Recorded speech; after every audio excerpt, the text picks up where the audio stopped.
everyone, it's Kelly from Kelly's HOA High School, also known as Kelly Kerr's Condo Corner, and I like to teach classes about various things, and today's topic is going to be landscaping. Sometimes people ask me, what is it you do as a property manager? And I'll look and say, well, if you think about everything you can see, touch, smell, or feel, we're responsible for it. So the walls, the floors, the roofs, everything outside. So one major thing outside is, of course, landscaping. I found out a certain manager that used to work in a certain place like here knew absolutely nothing about landscaping. And that's okay, because there's always time to learn. So I'll be discussing landscaping in Florida. So if you're interested in Florida-friendly landscaping, then you've come to the right place. So in the state of Florida, we get all of our landscaping laws and guidelines and everything from the University of Florida. Go Gator. That's where everything comes out of. And so they produce a manual that is a guide to every plant, tree, and flower in the state of Florida. This is what it looks like right here. It's a really handy guide to have.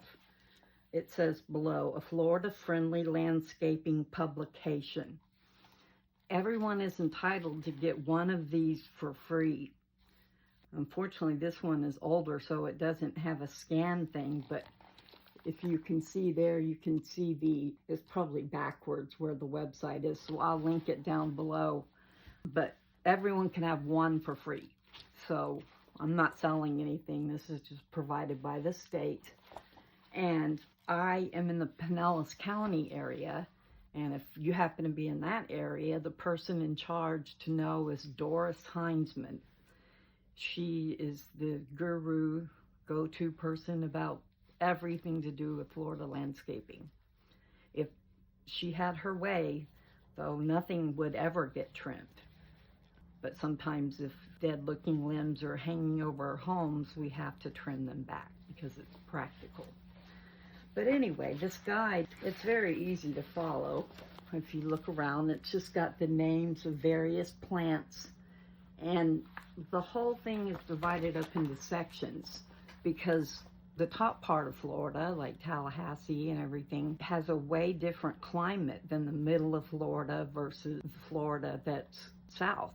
In the Miami area, it's really different. It's way more tropical there than it is here. So it's also really important to know what not to plant. And a good guideline to know if something doesn't belong in Florida or wherever you are is if it has a foreign name to it. For example, here where I live in Florida, the worst thing is Brazilian pepper trees. They come in and they take over and kill all the other landscaping around them. They take over and they're just ugly trees that don't belong here. And that's my view outside where I live, is just Brazilian pepper trees that belong nowhere near Florida. They belong in Brazil, go figure. Then out front where I live, we have Australian pine trees. Those things are really thick. You would have to use major heavy-duty machinery to even remove one of those trees, especially if you want to remove the trunk. And they're Australian pines. So Australian pines belong in Australia, not here in Florida. So another good tip there if it's got another name. Some people think it's really cool in Florida that we have all this Spanish moss that hangs off of the oak trees. Well, guess what? The Spanish moss doesn't belong here. It came from Spain. And while it may not directly harm the oak trees, it eventually starts to starve them of oxygen and sunlight that they need to survive. And to me, they just don't look nearly as nice as if you clean them up and then they look like the beautiful living Florida oak trees that we're supposed to have. And here in Pinellas County, we have 24 municipalities. Every municipality has different codes and restrictions as to which trees you can cut down and which ones you need a permit for and which ones you don't. There are many trees that are protected by history that you just can't remove it no matter what, unless it dies, and then it would have to be voted on and triple stamped. But you can't just go around taking down trees. So I once managed this very expensive $2 to $3 million home HOA, and I don't know why, but when developers build these places, they put oak trees all along the sidewalks near the front, which is also exactly where the electric company puts all their wires up in the air. So always the oak trees just grow right up into the electric wires that just hang going across street. So they decided that they wanted to replant the oak trees. So they had saved $50,000, which is what they were quoted, to move all of the trees. So I had just taken them on as a community, but I was familiar with the area. So right near them was the city of Seminole. So I stopped in there to visit the city of Seminole, and the special tree guy just happened to be there, and he told me because the developer put in those oak trees that they had to have a specific amount per ring on each tree, and basically it would add up to about another $50,000 in permits just to move the trees.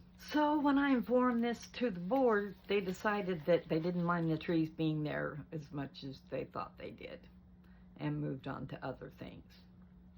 But I had this guy there that he decided he would get on the landscaping committee since he wasn't on a board or anything, and he became a volunteer. So he did some very minor repairs, and then he asked to be paid. Of course, I had to say, well, I'm sorry, we can't pay volunteers. That's why they're called volunteers. He didn't believe me. He wasn't on the board, but the board asked me to get a letter from the lawyer stating that he couldn't get paid. So I had to do that. But being on the landscaping committee, he wanted to walk the entire community with me. So we did that, and he never offered me any water or anything to drink. There's no clubhouse there, nothing like that. So he complained and complained about every beautiful home that was in there. And then we came to the homes, and he said, look at this one. Just look at this. What's wrong with this one? And I looked at the house, and I didn't see anything wrong with it. And I said, well, honestly, I don't know. I don't see anything wrong with this house. And he said, that's right. That's because this is my house, and my house is good. So after we finished the walk, keep in mind, he's on the landscaping committee. A committee reports to the board. So a manager works for the board, not for the committee. So I gave the committee report to the manager, and to the manager, I'm the manager. I gave it to the board president, and she looked at it and was flabbergasted. And I told her it was highly unusual to send out letters to more than half of your community. And so she took the list and she looked at the things, and she agreed with maybe 2 of the letters out of the 30 he wanted to send. So obviously he hated me, so to put it mildly. So that year, after that president's term was up, she decided she didn't want to be on the board anymore. So guess who stepped up to the plate to be on the board? Mr. Landscaping Committee guy. So what does he do? He immediately asked for a new manager.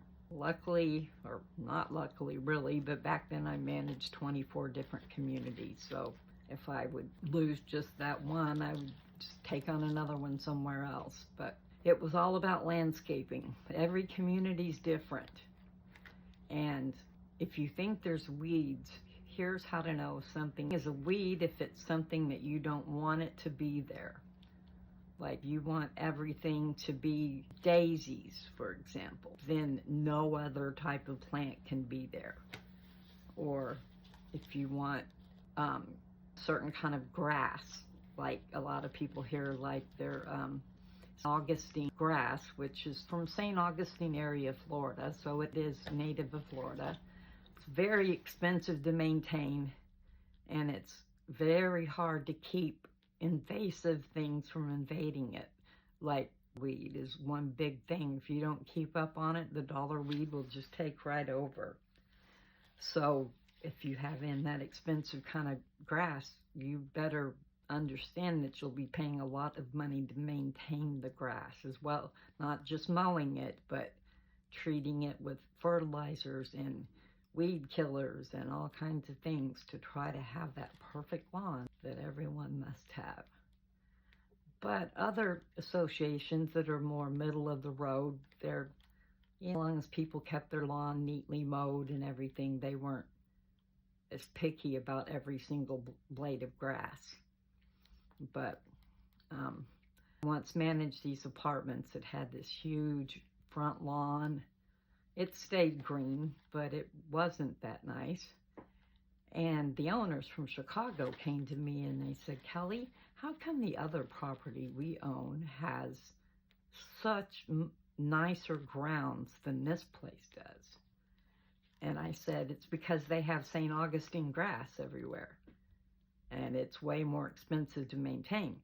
We could put in St. Augustine grass in this whole field right here, and it would look beautiful. It'd be about $200,000 to install it, though. So he immediately decided that the grass we had was just fine, which was, at that point, it's a mixture of weeds since it wasn't just one kind of grass. But so long as it stayed green and looked nice, it was good enough. So that's my mini rant on weed, that so long as it's green. There was one guy in an HOA that had a dispute because he had the wrong kind of grass. And he showed up to the arbitrator's office with photos where he photoshopped a different color of green on his lawn. And everyone could tell he photoshopped it. So obviously he didn't win that argument. Being the only one in your whole community that has a different kind of green grass, he was not well liked, believe me. He stood out. Not really that much, but a little bit, because they were very picky and the documents were very specific about what was required in the landscaping. But again, I highly recommend this book, The Florida Friendly Landscaping Guide to Plants and Landscape Design. And it is from the ffl.ifsa.flu.edu/plants. which basically is the plant section at the university. So again, I'll link that in the description, and it'll bring you right to the friendly guide. And you might not even need this book anymore at this point. They might have it all online. So it's worth checking it out if you're interested in landscaping. It's got a nice index in the back so you can look up different things. They changed the way they do things a lot, so you've got to keep up with current industry standards. Like changed the way they trim crepe myrtles. They used to trim them way back and then they would bloom a lot. Well, they now call that crepe myrtle. And I noticed our community didn't trim the crepe myrtle trees this year, and they bloomed and they look way better than last year when they did trim them. They look so much more healthy and nice, because I think they probably didn't have the money to trim them, honestly, but they're paying attention, which, let's face it, they're not. But if they were, they would see how beautiful the trees are when they're in bloom after not having been trimmed. You can trim them a little bit if they're hanging on something, but don't butcher them all the way back. It looks terrible like that anyway. So I hope you've enjoyed this mini edition of Kelly's HOA Condo Corner. And enjoyed this tip to landscaping. I didn't give any specific tips because there's so many different things in landscaping. So if anybody has any questions or anything, you can put them in the comments and I'll either answer the question or lead you to a resource that can answer the question. So thanks for watching, and I'll see you next time. Bye-bye.